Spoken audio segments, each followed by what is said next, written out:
अभिव्यक्ति की सही समझ रखो। अभिव्यक्ति में स्वतंत्रता है, लेकिन निरंकुशता नहीं।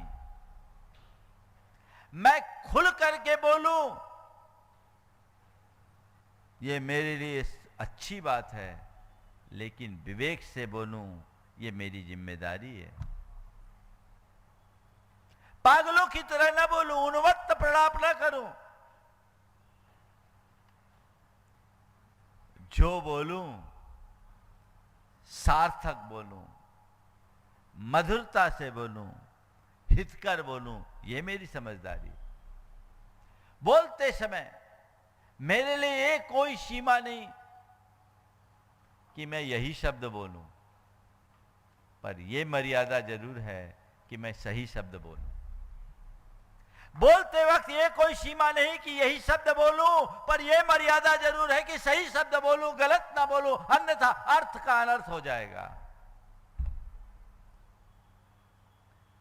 हर जगह उच्छृंखलता, उन्मुक्तता हमारे जीवन को बिगाड़ती है, बदल डालती है। दूसरा कारण संस्कारों की कमी। माता पिता, समाज और गुरुजनों के मार्गदर्शनों की उपेक्षा। जिन बच्चों को समय से, बचपन से ही माता पिता अच्छे संस्कार देते हैं, उचित अनुचित का बोध कराते हैं, मर्यादा का ज्ञान कराते हैं, उन बच्चों में उच्छृंखलता नहीं होती। लेकिन माँ बाप यदि बच्चों को मर्यादा बोध न करा पाए,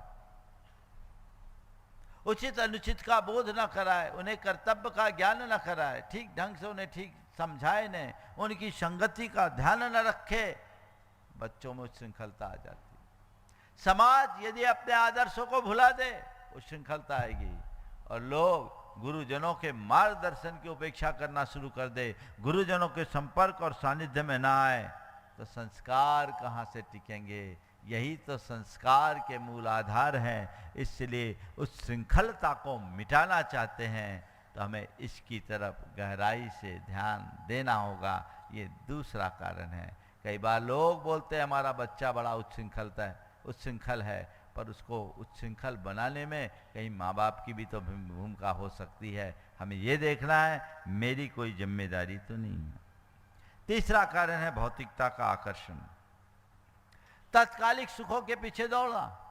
अब जो सामने वो देखो, पीछे को किसने देखा? आजकल ये भी कहने लगे ये जन्म है सो जो भोगना है सो भोग लो, अगला जन्म किसने देखा? मैं तुमसे कहता हूं अगला जन्म किसी ने नहीं देखा, लेकिन अगला दिन सबने देखा है। अगला जन्म किसी ने नहीं देखा, लेकिन अगला दिन देखा है। और अगला दिन आएगा तो अंतिम दिन भी आएगा, और अंतिम दिन आएगा तो अगला जन्म भी आएगा। इसमें कोई संशय नहीं होना चाहिए। और अगले जन्म की बात तो जाने दो, इस जन्म का भी सुख तुम तभी भोग पाओगे जब तुम्हारे जीवन में मर्यादा होगी, जब तुम्हारे जीवन में संयम होगा, जब तुम शील, संयम और सदाचार से मंडित होगे, तब तुम्हारा ये जीवन सुखी हो सकेगा। उसका उल्लंघन कर दोगे तो कौन तुम्हें पहचानेगा? बोलो। अनाचारी, पापी, पाखंडी, दुष्ट और दुरात्मा व्यक्ति का जीवन कभी सुरक्षित रहता है क्या? बोलो। कोई व्यक्ति किसी भी तरह का कदाचार कर ले और अपने जीवन को कलंकित करेगा कि नहीं? और कलंकित करने वाला व्यक्ति सुखी होकर के जी सकेगा क्या? हमारी मर्यादा हमारे जीवन को सुसंस्कृत होने का पाठ पढ़ाती है, हमारे जीवन को संस्कारित, मर्यादित, संयत और संतुलित बनाकर एक अच्छे इंसान के रूप में प्रतिष्ठापित करती है। वो जीवन में होना चाहिए। केवल भौतिक वर्तमान सुखों की तरफ हमारा ध्यान होगा तो व्यक्ति उन्हीं का गुलाम बन करके रह जाएगा, वो कुछ नहीं कर सकेगा। हमें भौतिक सुखों के साथ पारमार्थिक सुखों को लक्ष्य में रख करके चलना बहुत जरूरी है। जो पारमार्थिक सुखों को सामने रख करके चलते हैं वे कभी भी नहीं डगमगाते हैं। और सबसे बड़ी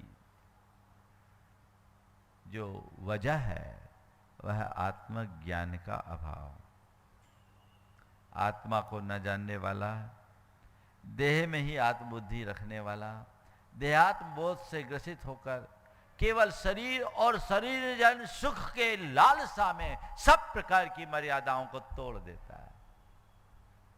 जिससे अपनी आत्मा का बोध हो, जो आत्म ज्ञान से संपन्न होता है, उसे उचित अनुचित का पूर्ण बोध होता है, भान होता है।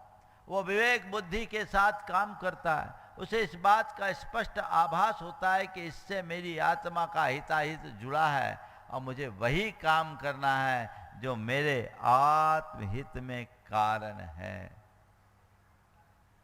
यदि इन्हें ध्यान में रख करके चलोगे तो श्रृंखलता कभी नहीं आएगी। लेकिन जिनके जीवन में अभिव्यक्ति की गलत समझ हो, संस्कारों की कमी हो, भौतिकता का आकर्षण हो और आत्मज्ञान का अभाव हो, उनका जीवन कभी भी संयत नहीं हो सकता। परिणाम क्या निकलता है?